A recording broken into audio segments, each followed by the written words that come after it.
Welcome back to Empowered. I'm Elizabeth Namofsky. Today we are discussing navigating menopause successfully. Now, before we went to break, we're talking about the most effective methods for managing menopausal symptoms, such as hot flashes, night sweats, and mood swings. So, Liz, hormone replacement therapy is still the gold standard for managing vasomotor symptoms, like the night sweats, the hot flashes, as well as a host of other symptoms.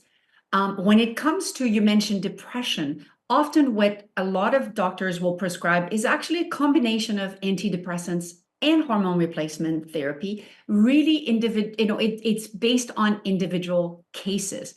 We also know that cognitive behavior therapy is an effective tool for vasomotor symptoms, and lifestyle choices, right? A diet, movement, rest and rejuvenation, stress management are all effective therapies to support women at this time. So I want to talk about how does menopause impact cardiovascular health, and what lifestyle modifications can women make to reduce their risk of health disease? Because this is an important one.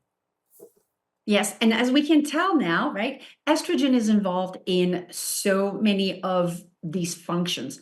Cardiovascular health is impacted directly by estrogen because estrogen has a protected effect on the heart. It allows blood vessels to dilate, it keeps the inflammation down, and it also helps maintaining good cholesterol levels. So as once again estrogen levels drop, women are further at risk of heart disease. So this is really, really important. What we can do, definitely a healthy diet is really key here, right?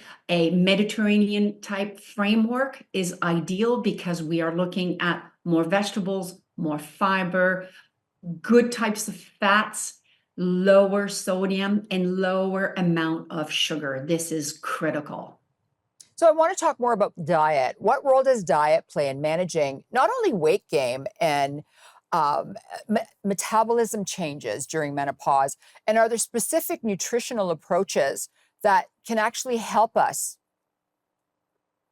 There is a lot that women can do. I just mentioned the Mediterranean, Yes. framework, which is really ideal for us because women need more fiber in their bodies. We also need more protein, and we need a little bit less of what we call the saturated type fats. So less of the red meats, and we want to be privileging fish and lean meats such as poultry, which will help us.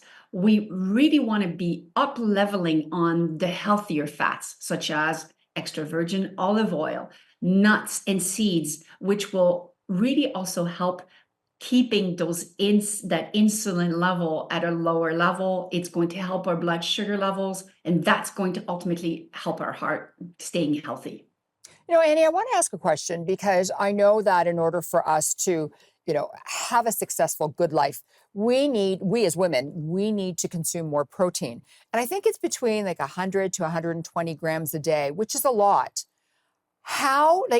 When somebody told me that, I thought, how do I do that? Because that's a lot of protein. Do you have any tips of how somebody can obtain that much protein within a day?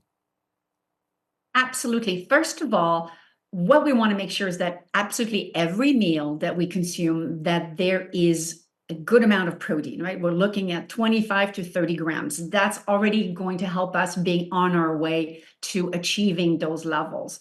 Protein also added as snacks, such as I just mentioned, nuts and seeds are a great source of protein for us combined with healthy fats. That's also going to help us.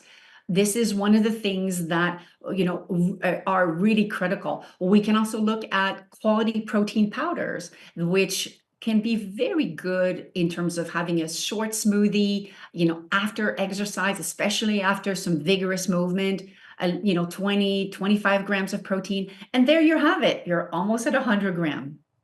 So when we come back, we've heard so much about processed foods.